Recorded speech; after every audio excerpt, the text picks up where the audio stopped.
Hi, boys and girls. Today we're reading Pizza and Other Stinky Poems, written by Harriet Seifert. And we are not going to read all of it. We're just going to read a few, just like we did yesterday. So here is one called Good Evening, Mr. Soup. Sometimes poets can use something called rhythm. That's when the poem feels and how you say the words. Pay attention to the rhythm in this poem. And I'm going to try to do my best, boys and girls, to give it some rhythm so that you see what the author intended. Good evening, Mr. Soup, Soup, Soup. You taste as good as ink. Good evening, Mr. Soup, Soup, Soup. You're awfully weak, we think.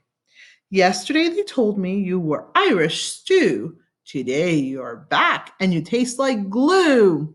Good evening, Mr. Soup, Soup, Soup. You taste as good as, you taste as good as, you taste as good as ink. So we have some rhyming going on, but we definitely have some rhythm. It almost sounds like a song. And there's lots of going on in the picture. So our illustration is almost singing along to the tune of the rhythm in the poem. I thought. Uh, Look at some of the illustrations, some of the things that are happening. Definitely a fun poem. Definitely a fun illustration as well. Lots is going on with the kids in the soup, and even a dog right here eating off one of the bowls. All right, very good. So now let's take a look at a different one. We're taking a look at actually two next to each other, both having to do with something very similar to each other, but very different poems. One is quite short too. Can a poem be short? Absolutely. Can it be long? Absolutely. So let's take a look at ketchup. When you tip the ketchup bottle, first you will come a little, then a lottle. See how the author did that at the end? First will come a little, then a lottle. What do you notice about this poem? Trying to put those two words to go together a little bit, right? Little and lottle. And then we have another one called tomato. So take a look at the picture. Take a look at the illustration for a second. I'm going to ask you a question in just a minute. Tomato. An accident happened to my brother Jim when somebody threw a tomato at him. Tomatoes are juicy and don't hurt the skin, but this one, unfortunately, was packed in a tin. So we have some rhyming going on here, some rhythm going on. But what does it mean when the author says that one was packed in a tin? You have a little bit of um, some text evidence here in the illustration.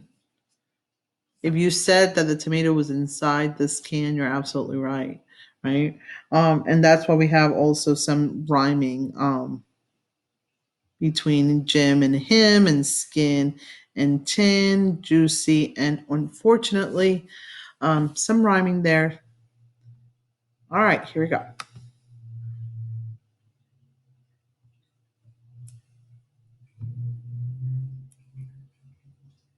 This one's whoever sausage a thing.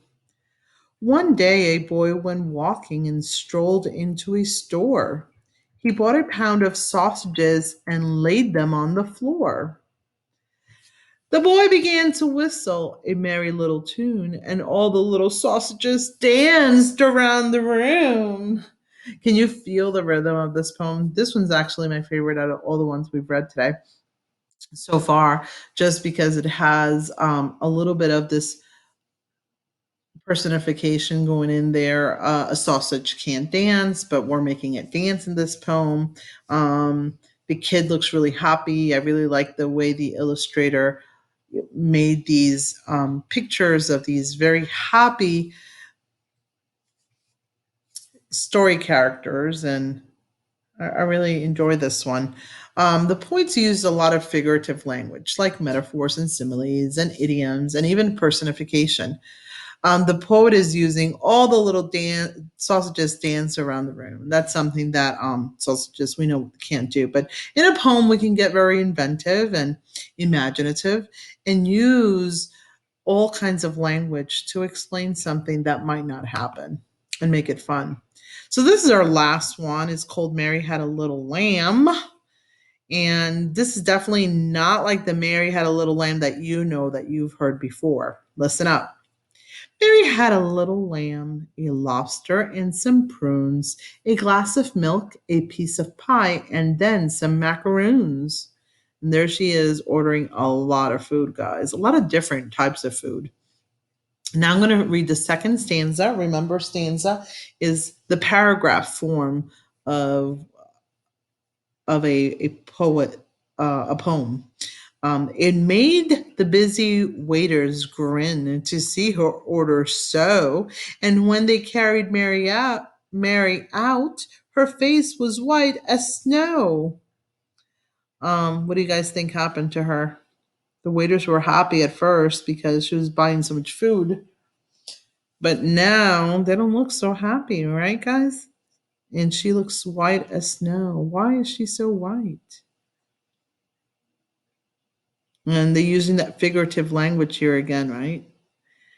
Her face as white as snow. This is what we call a simile. Good job. All right. See you guys tomorrow.